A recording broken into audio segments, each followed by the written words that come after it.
Mientras el aroma de las flores aún perfumaba la capilla y el ataúd de mi hijo acababa de ser cerrado, ella entró, Verónica, la exesposa que lo había abandonado hacía 15 años. Con tacones altos y un vestido ajustado, atravesó el pasillo exigiendo los 24 millones de dólares de la herencia como si tuviera derecho a ellos. Pero lo que ocurrió a continuación desenmascaró a cada persona en esa sala y desató una batalla que ella jamás esperaba perder. Pero antes de continuar, asegúrate de estar suscrito al canal y escribe en los comentarios ¿desde dónde nos estás viendo? Nos encanta saber hasta dónde llegan nuestras historias. Cuando las puertas de la capilla se abrieron esa tarde gris, mi corazón ya estaba más roto de lo que creía posible. El ataúd de mi hijo, pulido y solemne, descansaba en el altar rodeado de arreglos de flores blancas, sus favoritas. El himno que él amaba acababa de resonar por última vez entre los vitrales, dejando un silencio pesado que parecía tragar cada respiración en la sala. Fue en ese momento sagrado de dolor que ella apareció. Verónica Pike entró en la capilla como si estuviera llegando a una reunión de negocios, no al funeral del hombre que había abandonado 15 años atrás. El ruido de sus tacones de 10 centímetros rompió brutalmente el silencio, haciendo que todos los presentes se voltearan. Su vestido negro, demasiado elegante para la ocasión, abrazaba su cuerpo como una segunda piel. Pero fue su sonrisa, esa sonrisa de rincón calculada, lo que me heló la sangre. «Estoy aquí para reclamar lo que me pertenece», anunció con una voz clara y ensayada, proyectándola para que todos la escucharan. «Los 24 millones de dólares que mi esposo dejó. Como su esposa legal, tengo todo el derecho a ello». El aire fue succionado de la capilla. Algunos jadearon, otros se voltearon aturdidos hacia sus vecinos de banco. Pero yo no me giré para mirarla. Aún no. Mantuve mis ojos fijos en el ataúd de mi hijo, en la placa de latón que brillaba suavemente con su nombre. Ni siquiera había sido bajado a la tierra, y ella ya estaba allí, como un buitre, tratando de arrancar lo que quedaba de él. No fue tristeza lo que sentí en ese momento. Fue un calor intenso subiendo por mi pecho, apretando mi garganta. Una furia silenciosa que se instaló pesadamente detrás de mis costillas. Mi difunto esposo solía decir que yo tenía la paciencia de una pared de piedra. Ese día necesité cada fragmento de esa paciencia. El joven abogado de Verónica estaba a su lado, visiblemente nervioso, hojeando papeles en una carpeta azul. Su voz temblaba mientras mencionaba términos como estado civil, derechos de supervivencia y alguna cláusula que claramente no había leído con suficiente atención. Ni siquiera sabía que ella había renunciado a todos sus derechos en el acuerdo de divorcio años atrás. Miré a mi izquierda, donde Sofía Ser, mi abogada, ya estaba sacando una carpeta discreta de su bolso. Me hizo una pequeña seña. «Aún no es el momento, solo espera», me decía su mirada. Los susurros habían comenzado a extenderse por la capilla como una ola. La entrada de Verónica no solo rompió el silencio, rompió la ilusión de paz que yo había intentado mantener ese día. Los dolientes se movían incómodos en sus asientos. Algunos miraban al suelo, incapaces de presenciar el espectáculo. Otros me miraban a mí, esperando que me derrumbara, que me quebrara ante esa afrenta. Pero no lo hice. Lentamente me giré para enfrentarla. Verónica no vaciló cuando nuestras miradas se encontraron. Había una fría confianza en su mirada, la clase que solo existe en personas que creen haber ganado antes de que la batalla comience. Levantó la barbilla ligeramente, orgullosa de sí misma. Tal vez esperaba que suplicara, llorara o armara una escena frente al altar. Pero permanecí inmóvil, y eso pareció desestabilizarla, porque su voz se volvió más alta, más insistente. «No estoy aquí para pelear. Estoy aquí para tomar lo que es legalmente mío». Finalmente hablé, mi voz más fría que la de ella, perfectamente controlada. «Tú no eres su esposa. Ya no». Por un segundo ella dudó. Su abogado susurró algo, volteando una página en sus documentos, pero pude verlo en su rostro. Ella esperaba que yo no conociera la ley. Esperaba que estuviera demasiado perturbada para reaccionar. Pensó que este funeral era su escenario y que yo estaría demasiado rota para contraatacar.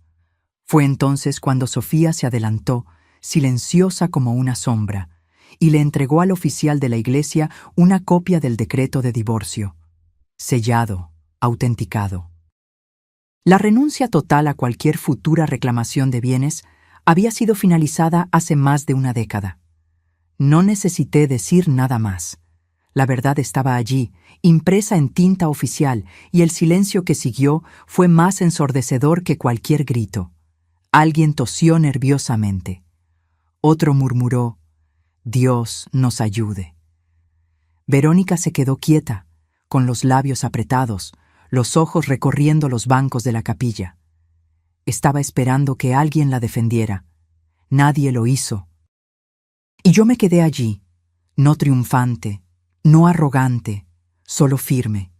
Pasé 15 años criando a mi hijo sola, después de que ella lo dejó, sin nada más que deudas médicas y un corazón destrozado. Estuve presente en cada sesión de radioterapia, cada cirugía, cada llamada nocturna, cuando el dolor venía más rápido de lo que los medicamentos podían seguir. Ella estuvo ausente, completamente desaparecida, hasta que el dinero valió la pena para regresar. Cuando finalmente me giré para salir de la capilla, no miré hacia atrás. Caminé hacia la salida con Sofía a mi lado, nuestros pasos lentos y uniformes, como si estuviéramos marchando hacia una batalla que apenas comenzaba.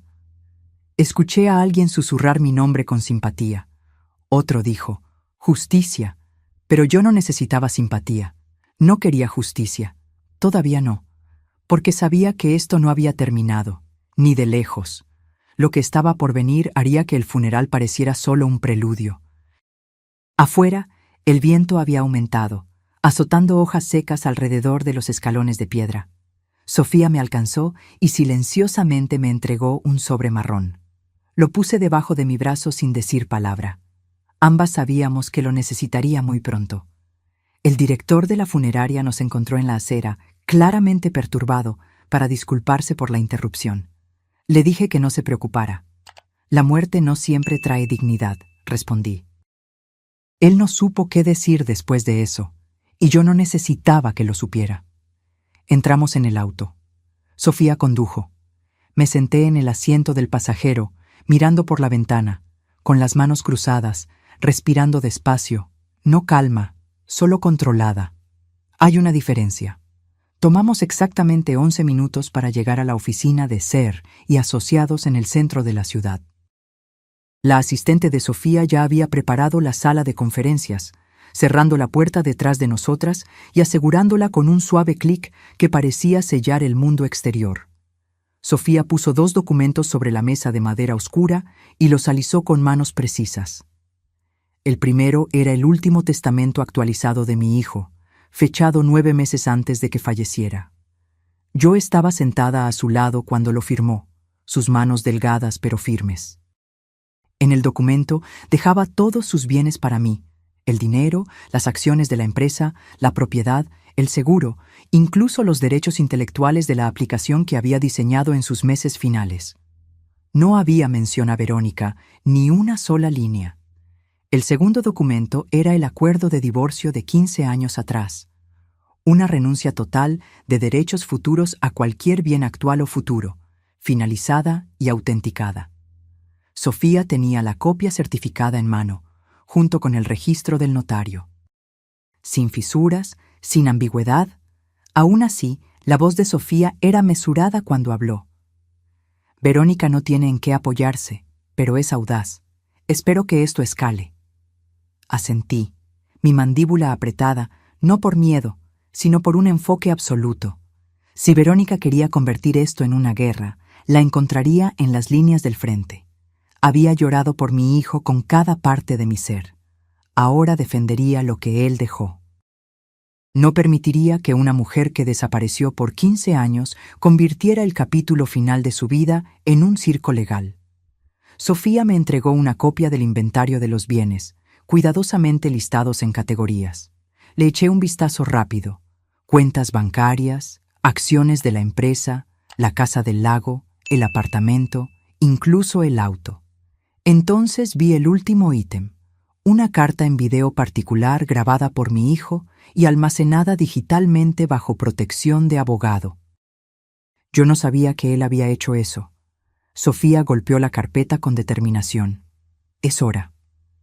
Condujimos hasta el juzgado, no para una audiencia formal, sino para una reunión que Sofía había programado con el juez responsable de procedimientos de emergencia de sucesión. Una cortesía concedida debido al tamaño de los bienes y a la obvia tensión a su alrededor. Él accedió a revisar los archivos por adelantado y confirmar que las reclamaciones de Verónica serían marcadas como inválidas inmediatamente después de la presentación. Una orden de protección temporal sobre los bienes fue emitida en 1 hora, un récord incluso para Sofía, que rara vez mostraba sorpresa, pero levantó ligeramente las cejas cuando el documento llegó tan rápido. Mientras salíamos, el cielo se había oscurecido, las nubes se cerraban como una cortina antes de una tormenta. El teléfono de Sofía sonó cuando estábamos en los escalones del juzgado. Era el abogado de Verónica. Ella contestó en alta voz, permitiendo que yo escuchara cada palabra. La voz de él se quebró mientras pedía una reunión para discutir una posible resolución conjunta. Sofía respondió con una frialdad profesional que ya conocía bien. Todas las conversaciones debían ser por escrito, y la interferencia de Verónica en un servicio religioso sería incluida en cualquier respuesta formal. No hablé durante la llamada. No lo necesité. Pasé años siendo silenciosa por la paz, por mi hijo, por la familia. Ese tiempo se había acabado en el momento en que Verónica dijo $24 millones frente a su ataúd. Esa noche, en casa, abrí la carta en video particular. Mi hijo estaba sentado en la silla cerca de la ventana, la misma silla en la que solíamos leer juntos cuando él era solo un niño. Su voz era tranquila, su tono claro y firme, a pesar de la evidente debilidad física. Habló sobre la fundación que quería que yo construyera, las becas comunitarias, el jardín conmemorativo detrás del laboratorio de tecnología. Habló sobre mí, sobre cómo lo apoyé, sobre la fuerza que esperaba que yo continuara demostrando incluso después de que él se fuera. Entonces, cerca del final, dijo algo que jamás olvidaré. Si ella regresa, necesito que te mantengas firme, no solo por mí, sino por ti. Ella se alejó de mí, pero tú, mamá, tú nunca lo hiciste. Te mereces todo lo que te dejé. Te elegí a ti.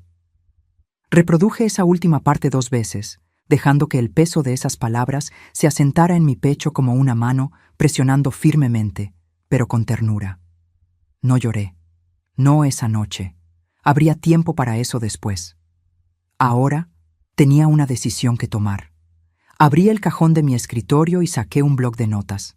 Escribí 3 nombres. 3 personas que apoyaron a mi hijo cuando Verónica no lo hizo. 3 personas que presenciaron cosas, que sabían cosas. Una de ellas tenía acceso a registros hospitalarios. Otra había archivado los contratos de desarrollo. La tercera poseía correos electrónicos personales que nunca fueron divulgados. No se trataba de venganza, se trataba de protección. No permitiría que ella reescribiera su historia, no mientras tuviera aliento en mis pulmones, no mientras aún tuviera su voz en mis oídos. A la mañana siguiente, la noticia se extendió. No sobre el dinero, eso vendría después, sino sobre lo que sucedió en la iglesia, sobre la entrada de Verónica, sobre el enfrentamiento, sobre el silencio que siguió. Mi teléfono sonó antes del amanecer. Viejos vecinos, primos lejanos, personas de las que no había sabido en años llamando para preguntar cómo estaba. Pero por debajo de la preocupación, podía oír algo más. Curiosidad, vacilación, un ligero tono de cuestionamiento en sus voces, como si no estuvieran seguros de qué lado de la historia creer todavía. No devolví las llamadas. Me senté a la mesa de la cocina con una taza de café negro y observé el cielo clarear sobre el patio, el mismo patio donde mi hijo había jugado cuando era pequeño, donde habíamos hecho barbacoas los fines de semana, donde planté "No me olvides" a lo largo de la cerca durante su primera ronda de quimioterapia. Era un espacio tranquilo, un buen lugar para pensar. Pero la tranquilidad no duró. Alrededor de las 10 de la mañana, Verónica publicó una foto, una imagen recortada de mi hijo de años atrás, una que ella no tenía el derecho de compartir. La leyenda era corta: con el corazón roto por decir adiós al amor de mi vida, que se haga justicia. Entonces vinieron los comentarios. La mayoría eran de personas que no sabían o no les importaba saber la verdad. Personas que tomaron su versión de la historia y la esparcieron como fuego en paja seca. Había emojis de simpatía, palabras como valiente e injusto y trágico. Algunos mencionaron abogados. Uno dijo que ella debería luchar por lo que era de ella. Fue en ese momento que las cosas cambiaron. Ya esperaba una batalla legal. Ya había asegurado los documentos. Pero esto era algo diferente. Esto era público. Era imagen. Y si había aprendido algo en la última década, era que la gente cree en lo que ve primero, incluso si es una mentira completa. Le envié un mensaje a Sofía. La respuesta llegó rápida como un rayo. Ya lo estamos monitoreando. Estamos preparando una línea de tiempo para su divulgación.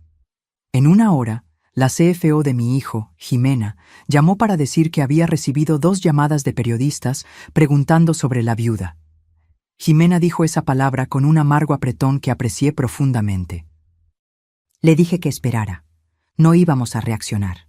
Íbamos a responder. Y hay una diferencia fundamental entre esas 2 acciones. Al mediodía, conduje al centro para reunirme con Sofía. Ella había reservado una sala tranquila en una biblioteca privada que solía ser un banco. Paredes gruesas, a prueba de sonido. No queríamos oídos indiscretos. Lo que teníamos que preparar ya no era solo legal, era reputacional. Sofía presentó el plan en 3 partes. Primero, confirmar la posición legal con la orden temporal del juez e iniciar el proceso para una moción permanente para bloquear la interferencia de Verónica. Esa parte ya estaba en marcha. Segundo, reunir todas las evidencias personales que mi hijo dejó y toda la documentación de las personas en su círculo íntimo. Jimena tenía correos electrónicos y horarios que probaban que Verónica jamás apareció durante su enfermedad. Miguel tenía registros autenticados del divorcio y de los acuerdos de propiedad. Daniel, el enfermero de la UCI, tenía una declaración por escrito sobre la semana final, incluyendo la visita que Verónica nunca hizo. Tercero, y esa era la parte que Sofía todavía no me había dicho, preparar un evento público. No solo un comunicado de prensa o una petición legal, sino algo real, visible, un compromiso público con la fundación que mi hijo quería crear. Sofía creía que la mejor defensa no era solo un juzgado, era una multitud, y no estaba equivocada. Elegimos una fecha para 3 días a partir de ese momento. El lugar, la principal sala de conferencias en el ayuntamiento de la ciudad. El alcalde ya había expresado apoyo a la fundación meses antes, cuando mi hijo aún estaba vivo y discretamente sentando las bases. Aún teníamos las cartas, los permisos, todo lo que él había arreglado. Simplemente estábamos dando continuidad a lo que él comenzó. Pero yo no estaba interesada en montar un espectáculo. Le dije a Sofía que todo debía permanecer centrado en él, no en Verónica, no en mí.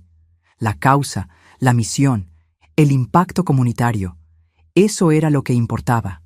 Aún así, sabía que Verónica vendría y necesitaba estar lista. Esa noche, visité el antiguo despacho de tecnología donde mi hijo solía trabajar. Las luces estaban apagadas, los muebles cubiertos. El equipo se había mudado después de la adquisición, pero Jimena aún tenía las llaves. Me encontró al frente y me llevó a su vieja mesa.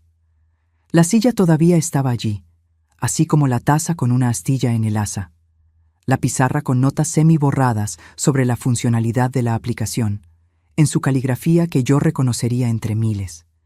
Jimena me entregó un pendrive sin decir mucho, solo presionándolo en mi mano con un gesto determinado. Dentro estaban los últimos 2 meses de correos electrónicos privados de mi hijo. Ella había filtrado todo lo que era irrelevante. Lo que quedó eran comunicaciones sobre la fundación, sus instrucciones médicas finales y sus últimos contactos con consejeros legales. Más tarde, esa noche, me senté en mi propio escritorio, el mismo en el que solía corregir trabajos cuando yo enseñaba en 2º grado, y abrí el pendrive. Había 3 correos marcados con estrellas rojas. Uno para Sofía, uno para Jimena, uno para mí. El que era para mí nunca fue enviado. Lo había guardado como borrador. Decía: «Mamá, si estás leyendo esto, yo ya me fui.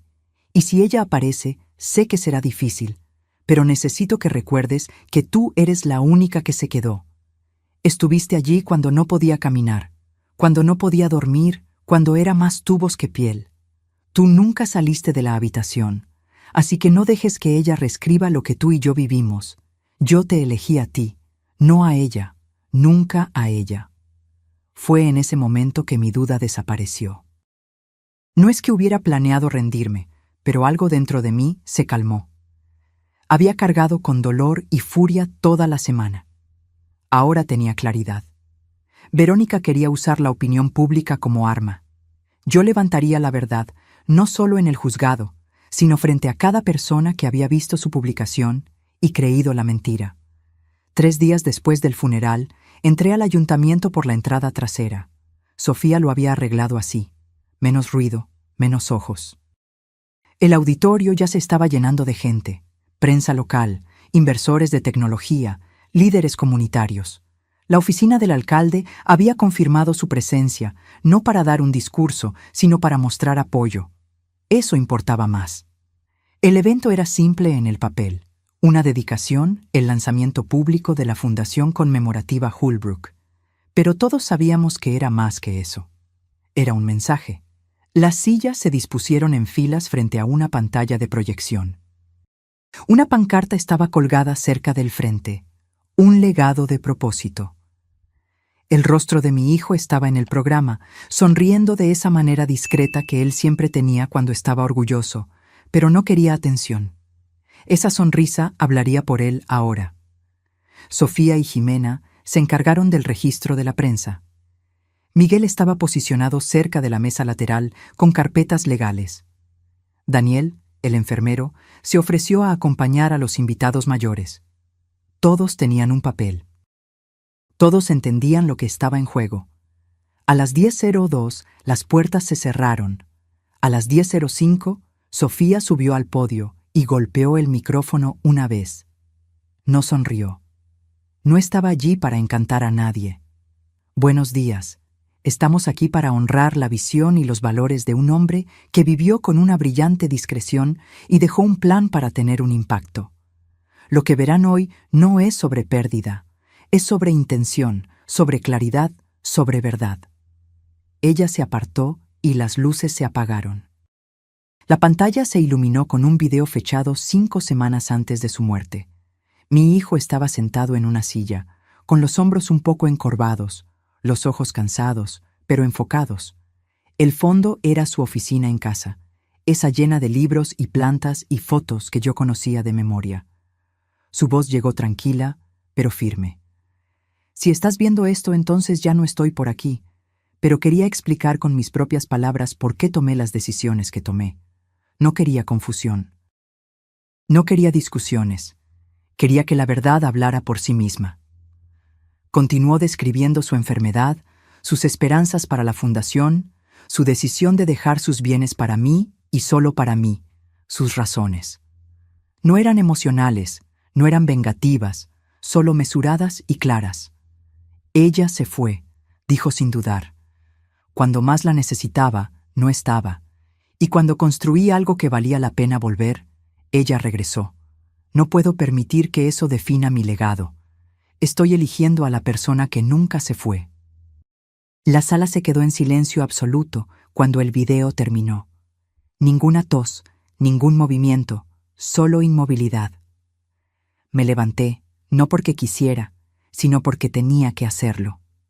Caminé lentamente hasta el podio, sintiendo el peso de todas las miradas. Había hablado en aulas por 30 años.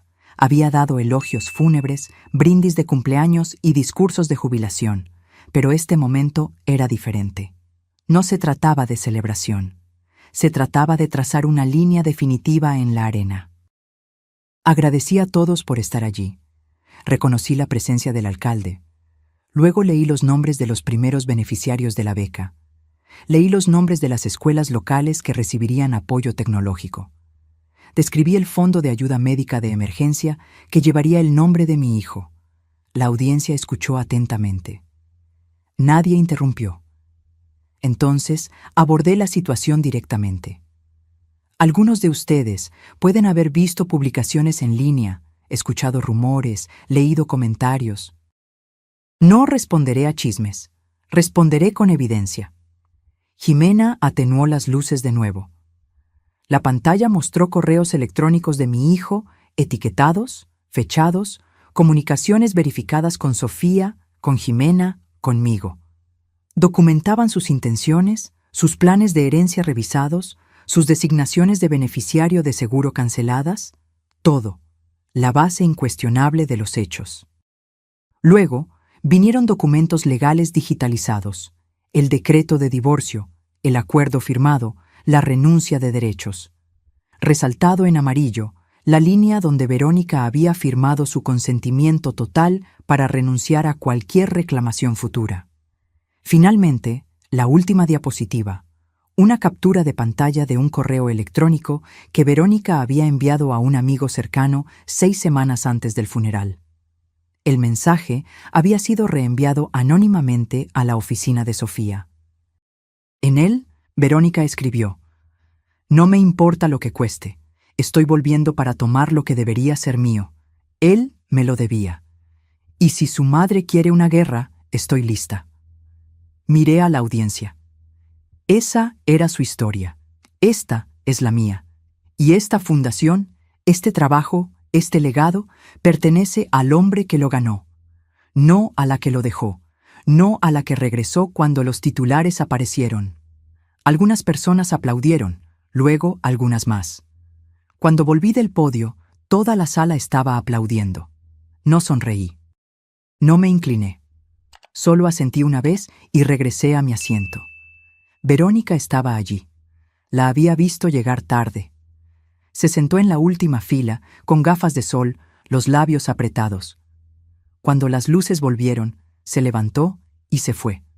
No hizo una escena. No habló. Pero sus tacones resonaron fuerte contra el suelo mientras se iba, como si quisiera ser escuchada, como si quisiera que alguien la persiguiera. Nadie lo hizo. Sofía se inclinó hacia mí. Ella va a contraatacar. No respondí. No lo necesité. Lo intentaría, y nosotras estaríamos listas. Después de que el evento terminó, la gente se me acercó, me estrechó la mano, me contó historias sobre mi hijo que nunca había oído antes. Un compañero de la universidad, un mentor de una incubadora de tecnología, un padre cuyo hijo había recibido clases gratuitas de la aplicación que mi hijo construyó en su último año. Esa tarde, una foto del evento apareció en las noticias. Yo parada en el podio, una mano en el atril, la otra sosteniendo el programa. El rostro de mi hijo a mi lado en la pantalla. La leyenda decía: «Una madre protege el legado de su hijo». Y eso era exactamente lo que yo había hecho. Públicamente, claramente, sin gritar, sin enojo, pero con cada hecho afilado como una cuchilla. A la mañana siguiente, me desperté al silencio. Sin nuevos mensajes, sin llamadas perdidas, sin correos electrónicos de Sofía, pero no confundí la quietud con la paz. Era el tipo de silencio que viene antes de que algo se rompa. A las 8:30, Sofía me envió un único mensaje: «Mantente alejada de las redes sociales». Su tono siempre era controlado, pero pude sentir la urgencia detrás de esas 4 palabras. Obedecí, pero no necesité preguntarme por mucho tiempo. Jimena llamó 30 minutos después. Verónica publicó algo, un clip de video. Ediciones recortadas de tu hijo fuera de contexto. Hace que parezca que se arrepintió de haber cambiado el testamento. Cerré los ojos y respiré hondo. El evento en el ayuntamiento la había sacudido. Ahora estaba jugando sucio. Esa tarde, Sofía y yo nos reunimos de nuevo en la misma sala privada en el antiguo edificio del banco. Ella ya había descargado el clip, hecho una copia de seguridad, lo había transcrito y tenía un equipo verificando sus ediciones. No había filmación completa para emparejar, ningún registro de esas palabras en ningún archivo bruto. Era una fabricación, pero era lo suficientemente sutil como para engañar a las personas que querían creerle. Sofía volteó la pantalla de su laptop hacia mí y presionó reproducir. La voz de mi hijo se escuchó, pero las frases fueron cortadas, reorganizadas, las pausas eliminadas. Él parecía inseguro, abrumado. Luego la voz de Verónica se superpuso. Ella hablaba gentilmente, con falsa simpatía, pero cada palabra implicaba que yo había manipulado a mi hijo para excluirla. Incluso había titulado el video, "Que la verdad sea escuchada". Ya estaba siendo compartido en todos los rincones de Internet. Los comentarios cambiaron rápidamente. Extraños la llamaban valiente, otros me llamaban codiciosa. Algunos sugirieron que yo había aislado a mi hijo durante su enfermedad, alejado a sus amigos, cortado el contacto con su exesposa por celos. Las mentiras crecen rápido en el terreno correcto. Pero no entramos en pánico. Sofía ya tenía el siguiente movimiento planeado. La primera parte del plan de Sofía era simple. Divulgaríamos el video completo en cuestión, la versión intacta, con marca de tiempo grabada en una sola toma. Miguel tenía el original en un drive seguro, protegido por contraseñas y autenticaciones que probaban su integridad. La segunda parte requirió más coordinación. Hacia el final de ese día, Jimena había logrado conseguir permiso de 3 ex socios de negocios de mi hijo para compartir comunicaciones internas. Correos electrónicos archivados, notas de reuniones, mensajes de mi hijo expresando su decepción con el comportamiento de Verónica a lo largo de los años. En un mensaje fechado 2 años antes de su muerte, él escribió: "Ella contactó de nuevo, no para preguntar por mi salud, no para disculparse, solo para saber si la IPO se había completado. Estoy cansado de fingir que la gente se preocupa cuando no lo hace. Ya no tengo energía para esto". Sofía reunió todo esto en un paquete meticulosamente organizado y etiquetado como documentación de patrón de comportamiento. Limpio, profesional, devastador en su simplicidad. A la mañana siguiente, realizamos una conferencia de prensa. No fue algo llamativo, sin un podio elaborado, sin dramatización, solo una sala de conferencias con un proyector y paquetes impresos para cada persona presente. Sofía abrió con una única frase que resonó en la sala. "La desinformación es peligrosa. Aquí está la verdad". Luego reprodujimos el video original completo. El mensaje no editado de mi hijo, tranquilo, claro, confiado. Explicó sus decisiones sin dudar, sin confusión. Me nombró como su única ejecutora, su única cuidadora, su única familia restante. Distribuimos las evidencias por escrito. Dimos tiempo para preguntas. No ofrecimos frases hechas. No creamos giros narrativos. Simplemente presentamos hechos incuestionables. Verónica no respondió públicamente, pero no lo necesitaba. El daño a su credibilidad ya era visible. Esa noche, uno de los blogs de la comunidad que la había elogiado antes emitió una discreta retractación. Otro eliminó el video manipulado de ella. Un tercero publicó transcripciones lado a lado mostrando cómo el clip había sido alterado. Aún así, no era suficiente, no para mí.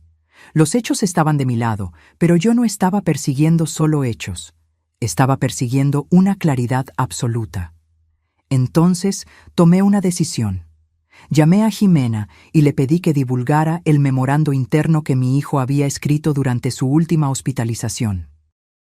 Había sido destinado a la junta directiva de la empresa, pero el tono era profundamente personal.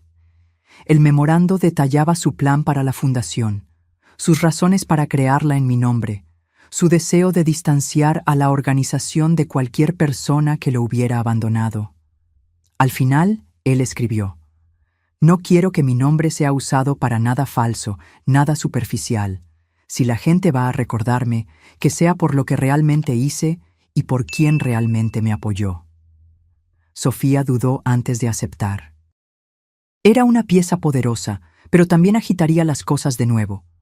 Le dije que ese era precisamente el objetivo. El memorando se publicó al mediodía, con el consentimiento de la Junta y respaldado por la Fundación. No atacó a Verónica directamente. No la mencionó por su nombre, pero expuso cada mentira que ella había contado simplemente por existir, como un rayo de luz que disipa sombras. Por la noche, comencé a recibir mensajes. Extraños, sobrevivientes de enfermedades graves, cuidadores, personas que habían visto a seres queridos morir lentamente y solos. Escribieron para decir que entendían, me creían. Habían visto a personas aparecer demasiado tarde solo para reclamar algo que no habían ganado. Pero incluso eso no me satisfizo por completo, porque Verónica no había terminado. A las 10:30 de esa noche, Sofía me llamó de nuevo. Ella presentó una moción para impugnar el testamento. Alega que tu hijo fue coaccionado. Alega que no tenía plena capacidad mental cuando hizo los cambios finales. Le pregunté a Sofía cuán fuerte era la alegación. Débil, respondió, pero forzará una respuesta formal. Iniciará el descubrimiento. Abrirá registros. Le dije que no tenía miedo de los registros. Déjala cavar, porque cuanto más profundo vaya, más descubrirá la verdad que estaba tratando de enterrar. Esto ya no era solo sobre una mentira, era sobre el carácter, y el carácter tiene un alcance mayor que el dinero. La moción llegó tarde un jueves. Sofía me reenvió el documento a las 21:42, exactamente como yo sabía que lo haría, limpio, anotado, con una nota corta en la parte inferior. No necesitas responder aún, pero deberías ver esto. Leí cada página con atención meticulosa. El equipo legal de Verónica me acusaba de influencia indebida. Alegaban que mi hijo había sido manipulado emocionalmente, que yo lo había aislado, que lo había coaccionado a reescribir el testamento cuando su mente estaba oscurecida por la medicación y la enfermedad. Me llamaban controladora, opresora, implacable. Me senté sola a la mesa de la cocina, la misma mesa donde yo solía esparcir proyectos de ciencias y tarjetas de vocabulario, la misma mesa donde había rapado la cabeza de mi hijo después de su primera ronda de quimioterapia, tratando de hacerlo reír mientras el cabello salía en mechones. Ahora esa mesa contenía una acusación de que yo le había robado, lo había doblegado a mi voluntad, había usado su dolor para mi propio beneficio. Me permití sentirlo por completo. No el enojo, aún no, el dolor. Se instaló en mi pecho como algo viejo que regresaba, algo con peso, algo con lo que pensé que ya había hecho las paces. Ese dolor regresó esa noche porque leer esa moción era revivir cada hora que me había sentado a su lado. Cada vez que había sostenido una bolsa de vómito en una mano y sus dedos en la otra, cada vez que había presionado el botón de morfina cuando la enfermera no llegaba lo suficientemente rápido, me llamaron implacable. Pero ellos no estaban allí cuando yo le leía mientras él tenía náuseas, cuando yo cambiaba las sábanas a las 3 de la mañana, cuando yo le masajeaba los pies para que pudiera dormir. Ellos no estaban allí la noche en que se despertó gritando y no podía recordar qué año era. Ellos no estaban allí la tarde en que él me pidió, claramente y con plena capacidad, que me asegurara de que ella nunca recibiera un centavo. Yo sí. Así que dejé que el peso se asentara. No luché contra él, no lo aparté. Me serví un vaso de agua. Me quedé quieta, perfectamente inmóvil, mientras dejaba que las palabras me lavaran. Y me recordé exactamente quién era yo, no la mujer que ellos describieron en el papel, sino la madre que se quedó. A la mañana siguiente, me reuní con Sofía en su oficina. Ella ya había redactado nuestra respuesta inicial, pero antes de registrar cualquier cosa, nos sentamos en silencio por un tiempo. Ella me observaba como si estuviera esperando que yo cediera o explotara de enojo, o me derrumbara en lágrimas. No hice nada de eso. Simplemente dije, vamos a hacerlo de forma limpia, vamos a hacerlo final. Ella asintió con una pequeña sonrisa de aprobación. Acordamos preparar una declaración juramentada completa. El testimonio de Daniel como enfermero, la declaración de Jimena como CFO, los registros autenticados de Miguel. Incluiríamos toda la cadena de correos electrónicos que documentaba las peticiones de mi hijo, su grabación de voz, su memorando particular, todo. Pero yo no quería que el siguiente paso fuera solo legal. Necesitaba algo más. Le dije a Sofía que quería escribir una carta, no para el juzgado, sino para la fundación, para la comunidad. Ella dudó brevemente, pero accedió. Ese fin de semana me senté con un bolígrafo y escribí a mano. Lo mantuve simple. Yo no soy la voz de mi hijo, pero soy el eco de lo que él creía. Él creía en la justicia, en la decencia, en la verdad que no necesita gritar para ser escuchada. Él construyó lo que construyó no por fama o legado, sino porque quería resolver un problema, dejar algo útil atrás. Yo me quedé a su lado. No lo hice por recompensa, no lo hice por reconocimiento. Lo hice porque lo amaba y porque creo en lo que él quería que esta fundación fuera. La semana siguiente, Sofía registró la refutación completa. Era más larga que la moción original, más detallada, más sustancial con documentación irrefutable. Entonces esperamos. Durante ese tiempo, Verónica hizo exactamente lo que esperaba. Fue a la prensa, dio entrevistas, interpretó el papel de la viuda inconsolable. Habló sobre amor y memoria y corazón roto. Compartió fotos cuidadosamente seleccionadas. Lloró cuando las cámaras lo exigían, pero algo había cambiado. El público ya no estaba tan seguro. Algunos artículos comenzaron a usar la palabra supuesto antes de sus alegaciones.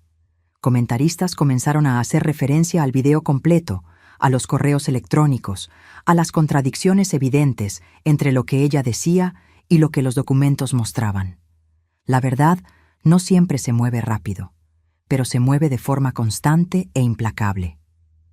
Sofía me dijo que podría llevar semanas para que el juez revisara la moción.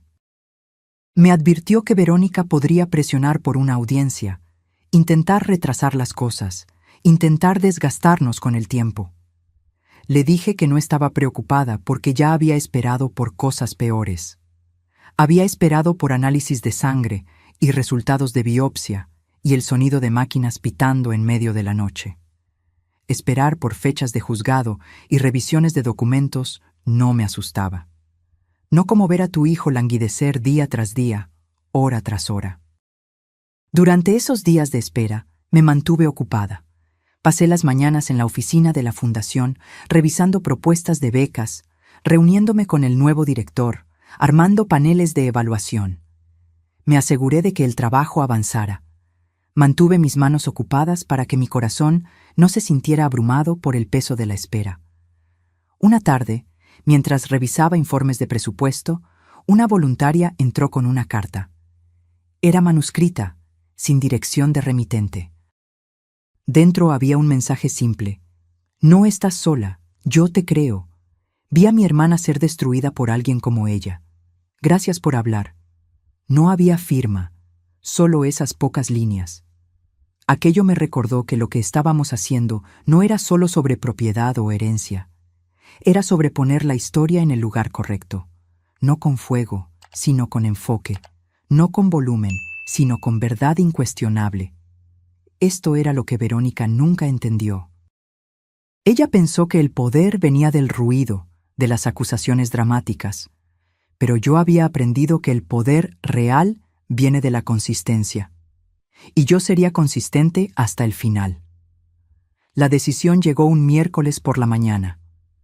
Fue discreta, sin televisión, sin equipos de cámara, sin titulares gritando sobre justicia o fraude, solo una notificación de Sofía de que el tribunal había emitido su decisión. Ella había reenviado la copia oficial a mi bandeja de entrada.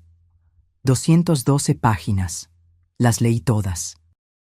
La moción para impugnar el testamento fue rechazada en su totalidad, sin juicio, sin audiencia. El juez había considerado que las pruebas eran claras y convincentes. Mi hijo tenía plena capacidad mental. Él había tomado sus decisiones deliberadamente. No había señal de coacción, manipulación o presión externa. Las alegaciones de Verónica fueron descritas como infundadas, especulativas y, en varias instancias, intencionalmente engañosas. Esa última frase importaba más que todas las demás. Intencionalmente engañosas. En lenguaje de tribunal, eso significaba más que solo perder. Significaba exposición, significaba vulnerabilidad, significaba consecuencias. El siguiente paso se movió más rápido de lo que incluso Sofía esperaba. En 48 horas, el tribunal ordenó una audiencia para revisar posibles sanciones contra el equipo legal de Verónica, por mal uso del proceso, abuso del sistema, intento de engañar a un tribunal de sucesión con materiales alterados. La audiencia fue programada para la semana siguiente. Inicialmente no planeaba asistir. Me había dicho a mí misma que el rechazo era suficiente, que no necesitaba ver las consecuencias, que ya tenía lo que vine a buscar, los deseos de mi hijo protegidos, su legado intacto. Pero 2 días antes de la audiencia, Sofía llamó. Verónica había enviado una solicitud de último minuto. Quería que la audiencia fuera cerrada al público, alegando angustia emocional, alegando que eso perjudicaría su reputación, alegando que interferiría en su capacidad para buscar trabajo y reconstruir su vida. El juez denegó su solicitud. Fue entonces cuando decidí que estaría allí, sentada en la última fila, presenciando silenciosamente el final de esta historia. Llegué temprano el día de la audiencia. La sala era pequeña, sin medios, solo las partes, sus abogados y algunos empleados del tribunal. Sofía se sentó a mi lado, su postura relajada, pero alerta. Verónica entró 5 minutos antes de que comenzara, vistiendo un traje azul marino excesivamente formal para el ambiente. Su cabello estaba recogido en un moño desordenado. No miró por la sala. Sabía que yo estaba allí, pero no me enfrentó. El juez entró. La audiencia comenzó sin ceremonias, sin drama, sin teatralidad, solo un análisis metódico de lo que había sucedido. Revisaron la moción que Verónica había registrado, el video que ella había publicado, la forma en que había sido editado, la declaración juramentada que contradecía su versión de los eventos. Analizaron los registros financieros, el historial legal, el patrón de su comunicación con personas cercanas a mi hijo, el momento de su aparición, sus declaraciones en las redes sociales antes y después del funeral. Desmembraron todo, pieza por pieza, exponiendo cada contradicción. Su abogado intentó argumentar que ella había sido engañada, que no había entendido completamente los riesgos, que había actuado a causa del dolor. Pero el juez lo interrumpió con palabras que jamás olvidaré. El dolor de perder a un hombre que abandonó no excusa la manipulación de este tribunal. Al final de la audiencia, quedó claro que las sanciones serían severas. El abogado de Verónica enfrentaría una revisión formal de la Orden de los Abogados del Estado. Ella sería obligada a pagar los honorarios legales asociados con la respuesta a su moción fraudulenta. El valor era considerable. El tribunal emitió un congelamiento de sus cuentas pendiente de pago. No era prisión. No era un escándalo nacional, pero era la versión legal de un ajuste de cuentas. La verdad finalmente cobrando su precio. Observé su rostro mientras el juez leía la decisión. Su expresión no cambió, ni una vez, pero sus manos traicionaron su aparente calma, apretando, soltando, una tras otra en un ritmo nervioso. Cuando el juez cerró la audiencia, Sofía y yo nos levantamos. No nos acercamos a Verónica. No nos demoramos, pero mientras caminábamos hacia la salida, ella se volteó ligeramente. No lo suficiente como para hacer contacto visual, pero sí para que yo viera la mirada vacía en sus ojos. Ella había entrado en esta batalla pensando que podría doblar la realidad a su voluntad. Salió con su nombre manchado en registros oficiales del tribunal, sus finanzas bloqueadas, su historia desvelada como una red de mentiras. Esa tarde, Sofía envió una declaración a los contactos de prensa de la Fundación. Breve, profesional. La Fundación Holbrook respeta los hallazgos del tribunal y continúa comprometida en llevar adelante la misión definida por su fundador.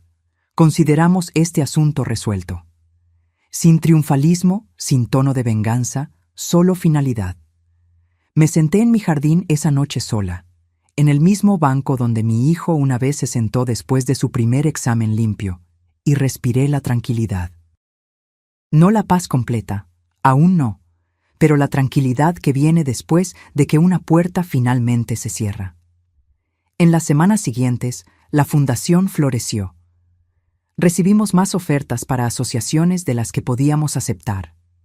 Los primeros beneficiarios de las becas ya estaban siendo seleccionados. El jardín conmemorativo, detrás del laboratorio, comenzaba a tomar forma. En cuanto a Verónica, ella desapareció de la vida pública tan completamente como había desaparecido de la vida de mi hijo 15 años antes. Sin más publicaciones, sin más entrevistas, sin más cartas o correos electrónicos o intentos de contacto. Un día recibí una correspondencia, un sobre simple, sin remitente, solo mi nombre al frente. Dentro no había carta, solo una foto antigua de mi hijo de niño y un pedazo de papel con una única palabra. Perdón. No respondí. No había necesidad. Ese capítulo estaba cerrado, no con un grito o una celebración, sino con la calma certeza de quien protegió lo que importaba. Aún recibo cartas de mujeres que nunca conocí, de hijas viendo a sus madres sufrir, de madres viendo a sus hijos volverse extraños. Ellas no piden magia, solo verdad. Y yo se la doy, simple e inquebrantable. No estás sola, nunca lo estuviste. Tu historia no termina con el abandono. Puedes trazar la línea, puedes tomar el bolígrafo de nuevo. Y aunque el mundo nunca aplauda, tu paz es el aplauso más importante. Ahora, si te gustó esta historia, dale me gusta para apoyarnos y haz clic en este próximo video que está apareciendo en la pantalla, porque en él hay una historia de traición y giro como nunca antes habías visto.